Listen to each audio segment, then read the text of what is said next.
Halo, Assalamualaikum. Selamat datang di Horror Stories. Bersama aku, Della, yang akan berbagi cerita horor dengan kalian.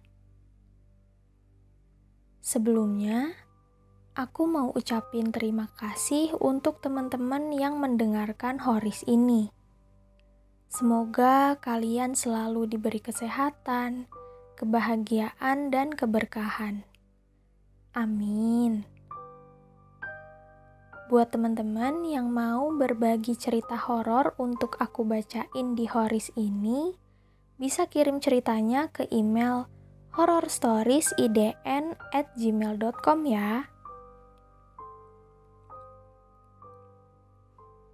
So, langsung aja kita mulai ke cerita horornya yang berjudul Penghuni Wisma.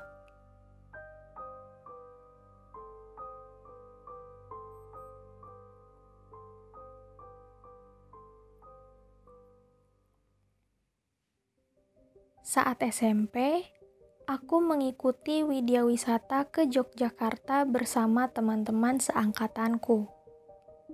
Aku sangat antusias untuk ikut, karena sudah membayangkan pasti akan seru menghabiskan beberapa hari bersama teman-teman sekolahku. Hari yang dinantikan pun tiba. Aku, teman-teman seangkatanku, dan juga beberapa guru sudah bersiap di sekolah sejak subuh, dan kemudian berangkat menggunakan bis. Kami berangkat dengan beberapa bis. Aku lupa berapa tepatnya. Tapi siswa yang berangkat, termasuk guru-guru, kurang lebih sekitar 180 orang. Satu bis diisi oleh satu kelas. Selama perjalanan, kami mengobrol, bercanda tawa, ada yang sambil makan cemilan, ada yang mendengarkan musik, dan ada juga yang tidur. Kami sangat menikmati perjalanan itu. Singkat cerita, akhirnya kami semua sampai di Yogyakarta pada sore hari. Kami berkeliling di Malioboro, belanja oleh-oleh, dan makan. Malam harinya, kami naik bis kembali dan menuju ke penginapan. Kami sampai di penginapan, tepatnya sebuah wisma, sekitar pukul 8 malam. Siswa-siswa lain berebut memilih kamar, sementara aku dan 4 temanku menunggu kamar yang tersisa saja. Kami akhirnya diarahkan oleh Pak Guru untuk naik ke lantai 2 dan mencari kamar paling pojok, karena hanya di situ kamar yang tersisa. Kami berjalan sambil membawa barang bawaan masing-masing. Saat sudah di lantai 2, teman-temanku menyuruhku untuk jalan duluan karena mereka takut. Aku yang sudah lelah membawa barang-barang dan ingin segera menyimpannya di kamar, akhirnya berjalan duluan menuruti apa kata mereka. Kondisi lorong itu bisa dibilang cukup menyeramkan. Lorongnya sempit dan ada beberapa belokan seperti labirin. Penerangannya minim. Lampunya remang dan kadang berkedip-kedip. Beberapa sisi tembok menggunakan bebatuan berwarna hitam besar yang membuat lorong itu semakin gelap dan lembab. Lantainya menggunakan keramik dengan bebatuan kecil berwarna kekuningan, seperti lantai zaman dulu, dan jika dilihat secara keseluruhan, wisma ini memang terlihat seperti bangunan tua. Akhirnya kami menempati kamar kedua dari pojok yang ada di lorong tersebut. Hampir semua perabotan di kamar itu terbuat dari kayu. Mulai dari dipan, lemari, sampai meja televisi.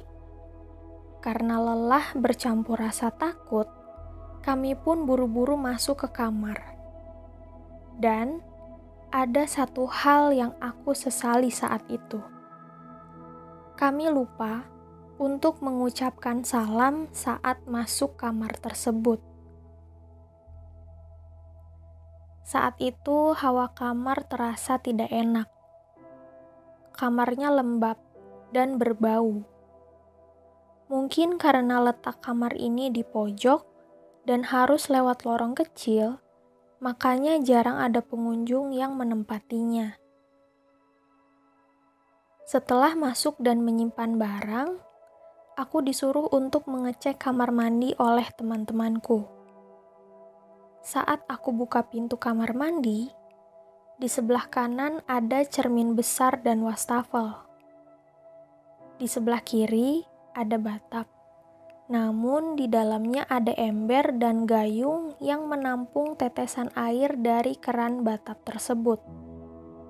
Sepertinya batap itu sudah lama tidak dipakai, karena kondisinya usang dan banyak noda karat di mana-mana, termasuk keran airnya.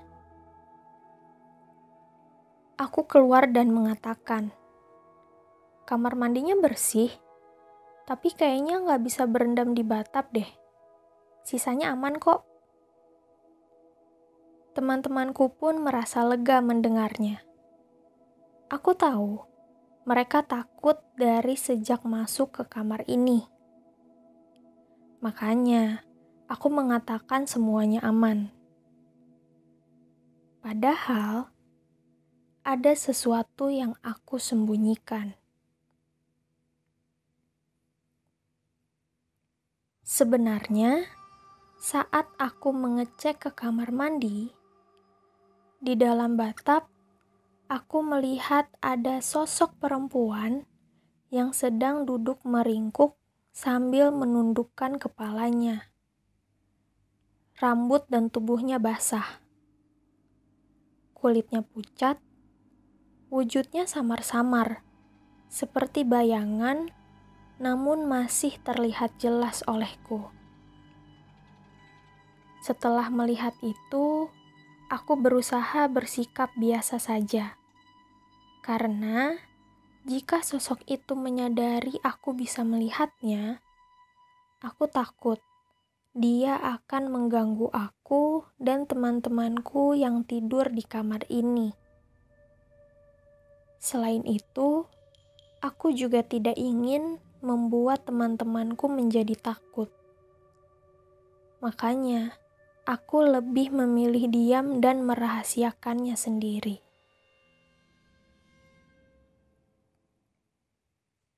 Setelah membersihkan badan dan berganti baju, kami pun mengobrol di kamar sambil menonton televisi.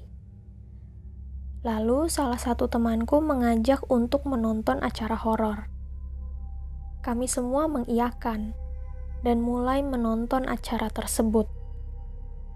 Kami berpikir, kapan lagi bisa nonton acara horor bersama seperti ini?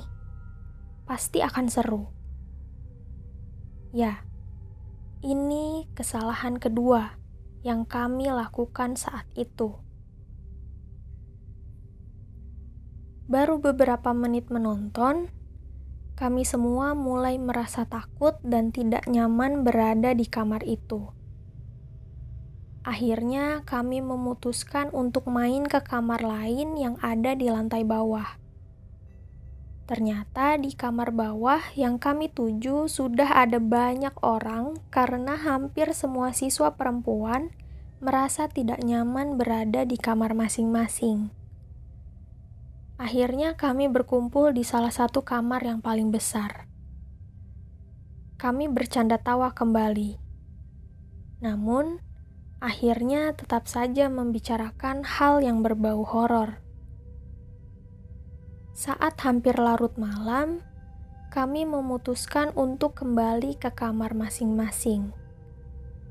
Namun, Salah satu teman sekamarku mengatakan ingin tidur di kamar lantai bawah saja, tempat kami berkumpul tadi.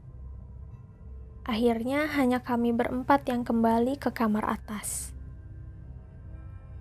Setelah sampai kamar, semuanya bersiap tidur. TV sudah dimatikan. Suasana di kamar menjadi sunyi. Hanya terkadang sedikit terdengar suara lalu lalang kendaraan di luar, karena letak wisma ini berada di pinggir jalan yang cukup besar. Kami semua akhirnya terlelap. Namun tiba-tiba aku terbangun dan mendengar suara seperti orang sedang berlari. Suaranya seperti lari mondar-mandir di lorong depan kamarku. Ternyata, yang mendengar suara itu bukan cuma aku, tapi salah satu temanku yang terbangun juga mendengarnya. "Kamu dengar ada yang lari-lari di depan?" Aku menjawab sambil berbisik. "Iya, dengar." Lalu, aku bangun dari kasur untuk mengintip ke bawah pintu kamar, ke sela-sela pintu kamar. Dan ternyata memang terlihat bayangan seperti ada yang berlari-lari di depan kamar kami. Di dalam hati aku berkata, "Oke, ini udah gak beres. Gak mungkin ada orang jam segini lari-larian di lorong kayak gitu. Ini kan udah tengah malam." Setelah beberapa menit, akhirnya suara itu menghilang, bersamaan dengan hilangnya bayangan yang ada di depan kamar kami. Aku dan temanku berusaha untuk kembali tidur. Saat tertidur, aku bermimpi mendengar suara orang berlari sama seperti yang aku dengar saat terbangun tadi. Tempatnya pun sama. Kejadiannya pun sama. Aku sedang berada di kamar ini. Aku juga sedang melihat ke bawah pintu dan melihat ada bayangan seperti seseorang sedang berlarian di lorong depan kamarku. Namun, ada yang berbeda. Di dalam mimpiku, bersamaan dengan suara langkah kaki yang berlarian itu, terdengar juga suara tertawa anak kecil. Saat itu juga aku terbangun dan aku mendengar suara anak kecil sedang berlari-lari sambil tertawa di depan kamar.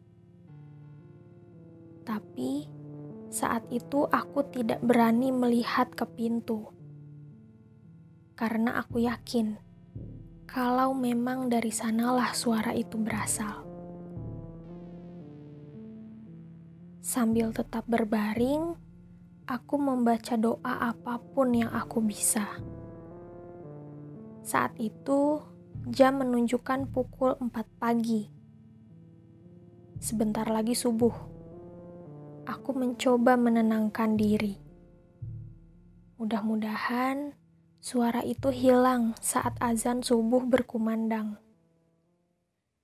Dan alhamdulillah, ternyata benar.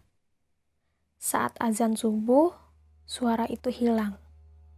Aku merasa lega, namun tetap tidak berani beranjak dari kasur sebelum teman-temanku bangun. Saat langit mulai terang, aku baru berani bangun dan sholat subuh. Jangan ditiru ya teman-teman. Alhamdulillah, setelah itu sudah tidak ada gangguan lagi. Dan kami pun meninggalkan wisma tersebut, karena kami memang hanya menginap 1 malam di sana.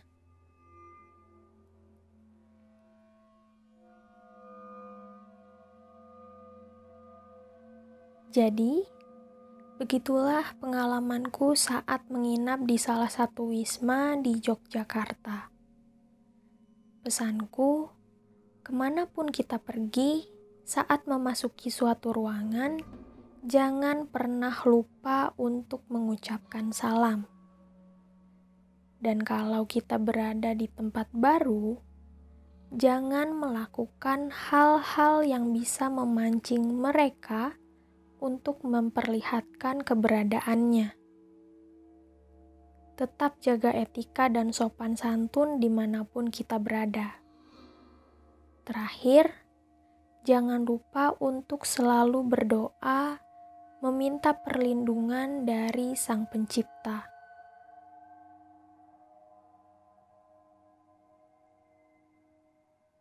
Terima kasih sudah mendengarkan sampai akhir.